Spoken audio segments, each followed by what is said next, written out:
ഗുജറാത്തിലെ വഡോദരയിൽ പാലം തകർന്ന 10 പേർ മരിച്ചു. നിരവധി വാഹനങ്ങൾ നദിയിൽ വീണു. ആനന്ദിനെ വഡോദരയുമായി ബന്ധിപ്പിക്കുന്ന ഗംഭീര പാലമാണ് തകർന്നത്. ഈ ബസന്ത് വിവരങ്ങളുമായി ചേരുന്നു. ഏറ്റവും പുതിയ വിവരങ്ങൾ എന്തൊക്കെയാണ് ബസന്ത്?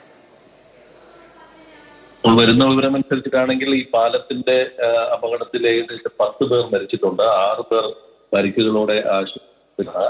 ആനന്ദിനെ വഡോദരയിൽ ബന്ധപ്പെടുന്ന പാലമാണ് തകർത്തത്. മഹിസാഗർ നദിക്ക് മുകളിലുള്ള ഈ പാലം 43 കൊല്ലം മുമ്പാണ് ഉണ്ടാക്കിയത്. ഇത് കഴിഞ്ഞ കൊല്ലം മാത്രമാണ് നാട്ടുകാരുടെ പരാതിയെ തുടർന്ന് അറ്റകുറ്റപ്പണി നടത്താൻ സർക്കാർ തയ്യാറായതെന്ന ആരോപണമാണ് ഇപ്പോൾ ഉയർന്നിട്ടുള്ളത്. ഏതായാലും പഴകിയ പാലത്തിന്റെ നടുക്കുള്ള ഫാനാണ് തകർന്നത്. ഒരു ടാങ്കർ അടക്കം നദിയിലേക്ക് പതിക്കുകയും ചെയ്തു. ഒരു ഓട്ടോറിക്ഷ, അതോടൊപ്പം തന്നെ ഒരു ഈക്കോ വാനും നദിയിലേക്ക് പതിച്ചു. ഇതിലുണ്ടായിരുന്നവരാണ് ഇപ്പോൾ ഈ കൊല്ലപ്പെട്ട 10 പേർ. 4 പേരുടെ നില ഗുരുതരമാണ് എന്നാണ് അവിടുത്തെ റിപ്പോർട്ടിൽ പറയുന്നത്. ശരി, ബി ബസന്താണ് വിവരങ്ങൾ നൽകിയത്. 10 മരണമാണ് നിലവിൽ സ്ഥിരീകരിക്കുന്നത്. നിരവധി പേർക്ക് പരിക്കേറ്റിട്ടുണ്ട്.